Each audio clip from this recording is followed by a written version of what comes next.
What's up, everybody? Welcome to another edition of 10 and 10. This is volume 14. Yeah, let's get it going. Alright, first up is a Canadian film called Pontypool. This is a zombie film that is very unique to the zombie genre. It's about a radio DJ that, basically lost his job, his bigwig job. Kind of downgraded and took a job in a smaller town at this radio station and whatnot. And, they're just doing their everyday thing, getting reports back from their outside radio guy. And all of a sudden he witnesses like this mob, this kind of riot thing going on or whatever.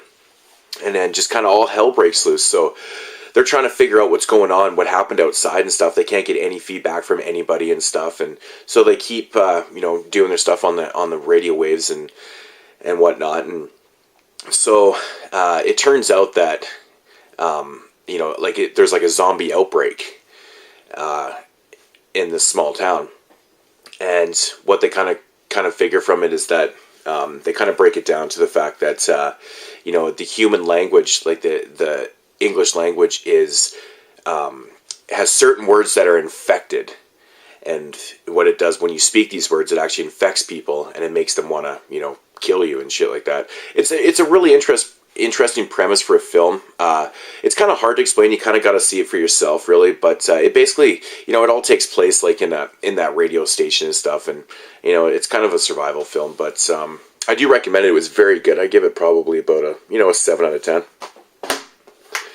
Next up is Bitter Feast. I enjoyed this film for what it was. It's like an ultimate revenge film.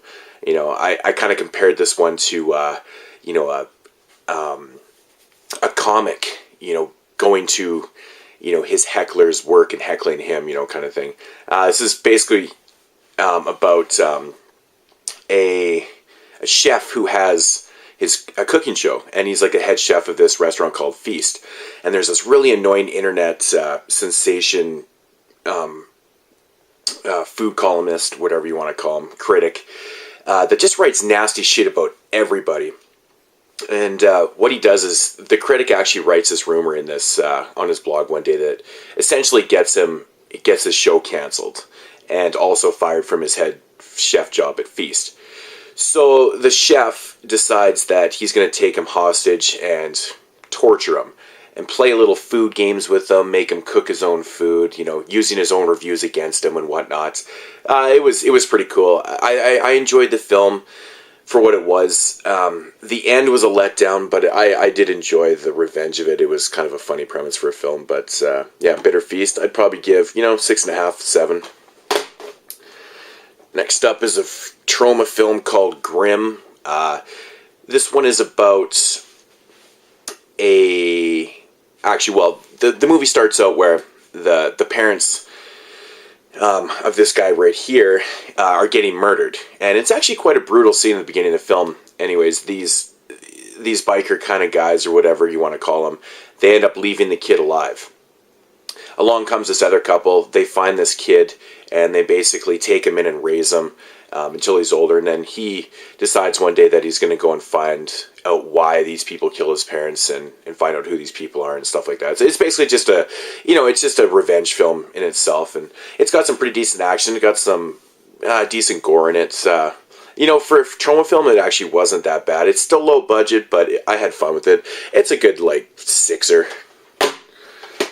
Next up is Ruggero Deodato's Jungle Holocaust. It's an Italian film. It's about this group of people that their plane crashes in, I want to say, I don't know if it actually does say, it's like in New Guinea. And what happens is, by certain events and stuff, they get separated. This guy right here, he gets captured by this cannibalistic tribe, taken hostage and stuff, and this girl kind of takes an appeal to him. They escape, and the whole movie's just basically like surviving in the jungle and stuff. It's got some really good gore. It's got some unnecessary animal kills in it, in my opinion, but overall it was actually a pretty good film. I gotta say, it was fun. It was entertaining. Just from the director of Cannibal Holocaust, you can't really go wrong with it. If you like Italian cinema, definitely check out Jungle Holocaust. I had a lot of fun with it. I give it, probably a 6.5, 7. Next up is a film called Blackwater. This is an Australian film. It says inspired by true events. It's about a group of friends. Well, actually, a couple. There's a guy and a girl, and her sister is along with them. They go on vacation in Australia to the deep rivers in the jungle or whatever. What they do is they go and get a fishing guide, and they go fishing in these back rivers or whatnot. And, everything's going okay, and then their boat gets flipped by this huge croc. The guide ends up getting eaten, and it's just a fight for their survival. Really cool scenes in this. They did a really good job not using CGI in this film. I thought it was quite impressive. It's... I kind of seen the end coming, though. I was kind of disappointed with that a little bit, but overall it was a very entertaining film, very intense. It kept me intrigued throughout the film, so I recommend it. It's another good 3.5 or 7 out of 10. Next up is a film called Deadly End. This film was absolutely fucking disgusting. It's about a couple that move cross country because the guy, he takes a job at this corporation, some type of corporation. Doesn't really say what it is, I don't think. But as soon as they move into this neighborhood, it's kind of like a older, rundown kind of neighborhood kind of deal. It's not like a ghetto, but it's interesting looking. But their neighbor takes, the neighbor is just fucking nuts. He just starts torturing them, just being really, really weird and shit. He's he's been poisoning the neighbors, and he's been poisoning them and shit like that. And the opening scene in this film has the neighbor picking scabs off his stomach and eating them. It kind of sets the stage for a really odd tone to the film. This guy's fucking not playing with a full deck and shit. There's some really, all I can say is there's some really grotesque scenes in this film throughout the entire film. You've got a weak stomach, it's probably not for you, but it is entertaining. I really enjoyed the film. The end of the film is fucked up. That's really all I want to say about that. Definitely check out Deadly End. I highly recommend it. I give it an 8 out of 10. It made me gag in a couple spots. No lies. High Lane. This is a French film about a group of 5 friends that decide to go rock climbing. The course that they're going to do, turns out that it's actually closed, but they go ahead and do it anyways. Once they get across this bridge, and they have a fatal accident, not a fatal accident with the bridge, but the bridge collapses, and they're stuck on the other side of this rock with really no way to get back. And all of a sudden they start getting picked off one by one by this killer that's living on the other side. So it's kind of like a action adventure slasher film. Really cool. I had lots of fun with this. The second half of the film is fucking pretty intense and fun, and great performances. The end of the film is fucked up too. But it's a French title or film, so it is subtitled. So don't be lazy, people. Read films. I do recommend it, though. I give it another 8 out of 10. This week I watched a lot of good movies. This is a New Zealand film, a film from New Zealand called The Devil's Rock. It's about a couple military general or soldiers that are sent off to this island on the eve of D-Day to basically take out this this bunker that's occupied by the Germans.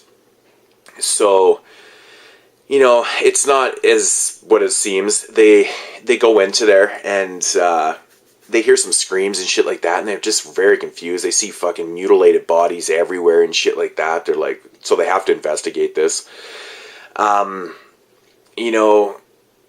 I don't really want to say a lot about this one, but it has something to do with Hitler and his idea of in the film they talk about how Hitler was into occult and stuff like that, and he was really had this idea of raising the devil or demons to help him to raise these demons to help him take over the world and stuff, because it was kind of the ultimate warrior. They couldn't be killed in battle and stuff like that. But this one is a really fucking cool film. Very, very gory. Good performances. Fucking awesome film. I give this one a 9.5 out of 10. It was very enjoyable. Awesome film. Next up is Tim Ritter's Killing Spree. This is part of the Retro 80s Horror Collection.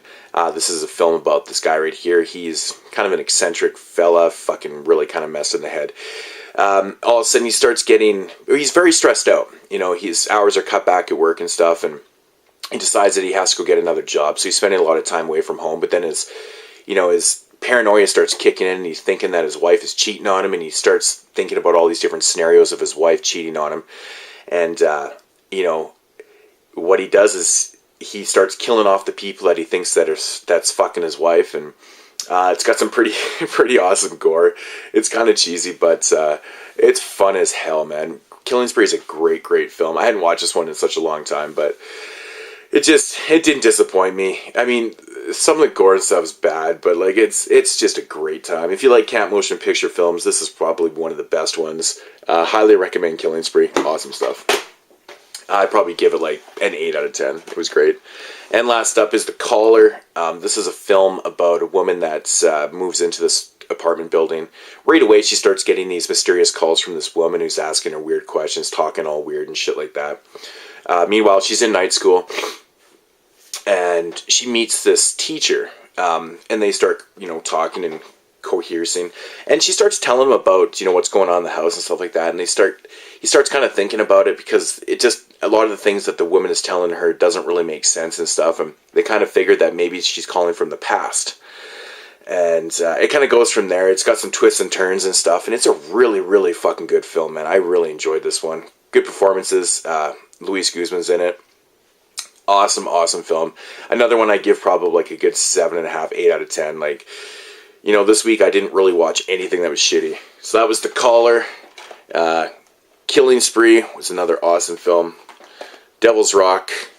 Highly recommend Devil's Rock. If you haven't seen that one, run out and fucking check that one out. High Lane, French film. Awesome shit. Deadly End, another awesome, grotesque fucking film. Like, seriously, I cannot explain or tell you enough how gross that film is.